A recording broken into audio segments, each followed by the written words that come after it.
All right, half a day, everybody. Now, that wonderful music could mean either one of two things. Either there's a party in League One Terrace and it's 1992, which clearly it is not, and I'm not in high school anymore, or it is Fiesta Friday, so we're going to go with the latter. Half a day, everybody. I'm Jason Salas, and we start with wonderful news about the 3rd annual Guam is Good Cancer Symposium. Very obviously, it's in its 3rd year, and it is moving to a new venue. Information for the community to use. We are welcoming Marie Calvo-Monge and Dr. Rachel Leon-Guerrero, who respectively are one of the key coordinators and giving the keynote at the address. So ladies, very nice to have you here. Thank you. Thank you, Jason. Okay, now Marie, we want to talk about, like I said, the venue has been changed. The format and the agenda still remains the same. It is education, it is an empowerment, and it is a sense of community for not only people that are going through cancer directly themselves, but also caretakers, family members, and people that are concerned. Mm-hmm. Yes. This is the 3rd annual Guam is Good Symposium. It's a day-long event for caregivers, patients, survivors, family members, and loved ones to just get informed, and we are offering a variety of therapeutic means for them just to navigate through their cancer journey. Mm-hmm. And the attendees in the past 2 years have been, we've had kids who know people that are suffering from cancer. We've had students that are involved, nursing students or people that just want to get involved. There are also like older people because we've had a litany of talks about what you can do as far as planning with lawyers and like things like that, insurance and whatnot, art therapy, as you said, and everything like that. So I mean, it really is a very worthwhile event to attend. Yes, it definitely is, and it is free. There's something for everyone, whether you are facing a diagnosis yourself or you're a caregiver. Because caregivers need therapy as well. It takes a lot of strength to help and help somebody deal with a cancer diagnosis and deal with their treatment. So I'd say the coordinating panel has lined up a variety of different therapy sessions that people will surely enjoy. I mean, everything from art therapy to emotional therapy to nutrition, wellness, yoga. There's legal sessions for estate planning and other legal matters that you may encounter during your cancer diagnosis. So something for everybody. Definitely. And leading off, Doctor, we're glad to have you here, and we're glad to have you as part of delivering the keynote address. So what will you be touching on as part of your keynote address? Well, thank you, Jason. So I'm going to be primarily focusing on what the University of Guam, their role in cancer research and education here on Guam.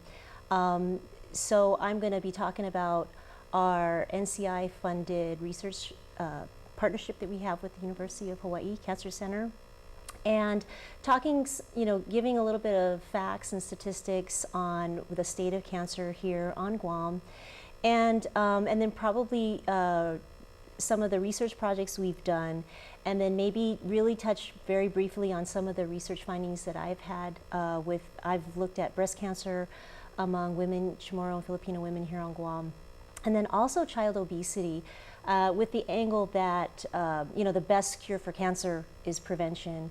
And if I can, reach some of our cancer survivors and caretakers and really just emphasize the importance of prevention, and with our children, that we really need to advocate for better eating, healthy lifestyle.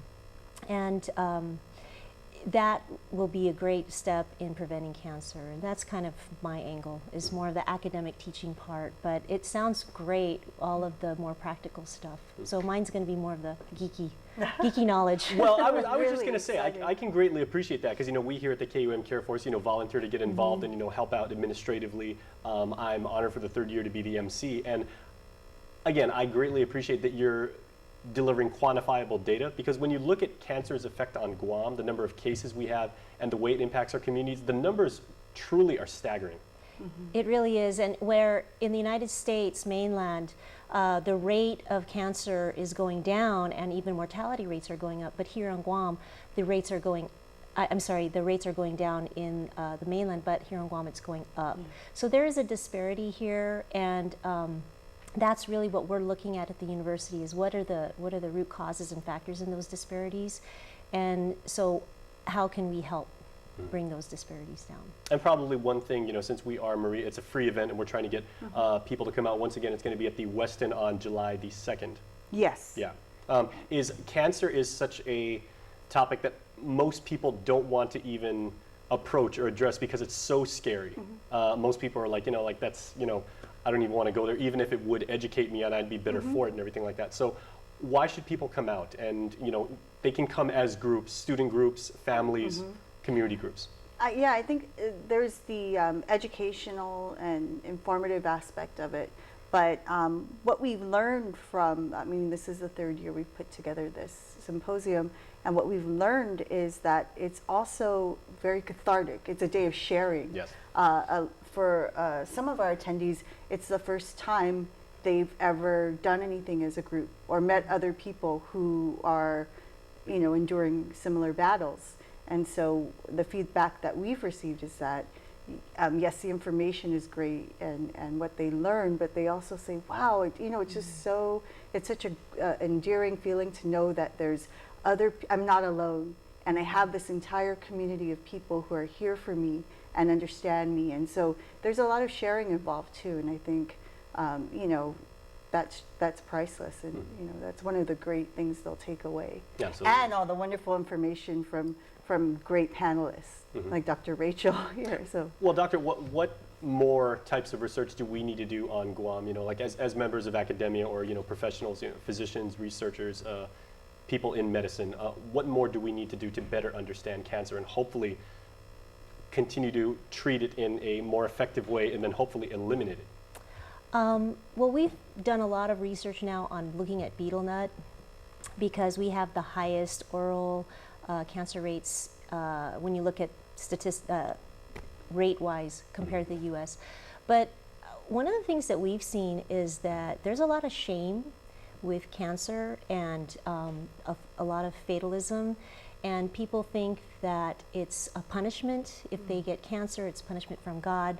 And so they don't go in for treatment right away, they postpone, and then that really affects their ability to get treatment and to beat cancer. So we need to take down those barriers, and we need to really, it would be good to do more research on what are those sociocultural factors that make people feel ashamed. And there's also even language barriers, so people don't even know that they've been diagnosed with cancer, and so they don't seek treatment until later. It's too late. All right. Well, we do appreciate the efforts that both of you and the organizations that you represent do, and we can't wait to see you at the symposium. Once again, everybody, that's going to be at the Westin on Tumon Bay on July the 2nd, a Saturday. Show up at 8 a.m. because that is when the information panels start, and registration once again is free. We'll be back right after this.